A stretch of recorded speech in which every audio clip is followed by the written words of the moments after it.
Сәлем баршаңызға. Бүгін сіздерге ең оңай венский вафлин рецептісі, үлпілдек дәмді шайға жақсы кететін бірден шығатын вафлин рецептісімен бөлсем. Ең бірінші жұмыртқаларды жарып, үстіне қант себеміз. Рецептісі описаниеде жазылып тұр, көрсеңіз болады. Жақсылап араластырамыз. Жақсылап араластырып болғаннан кейін жылы сүтпен жанына ерітілген сары майды алып қосамыз. Маған тіркеліп лайк басуды ұмытпаңыздар, қазақша контентті қолдап кетіңіздер. Барлығын араластырып аламыз.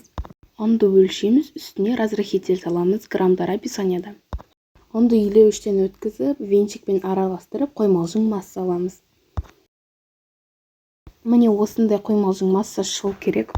Осы уақытта вафельницаны қыздырып қойыңыз, 5 минутта қызады. Қызған вафельницаны ақырындап 2-3 қасықтан массаны салып, бетін жауып 3 минут пісірамыз. Осылай 3 минут өткеннен кейін әп-әдемі алтын түстес вафлиларды аласыз. Біз қонақ келгенде осы вафлиді міндетті түрде пісірамыз. Сіздер де пісіріп отбасыларыңызды қуантыңыздар. Рецепт ұнап пайдалы болып жатса, маған тіркелуді ұмытпаңыз.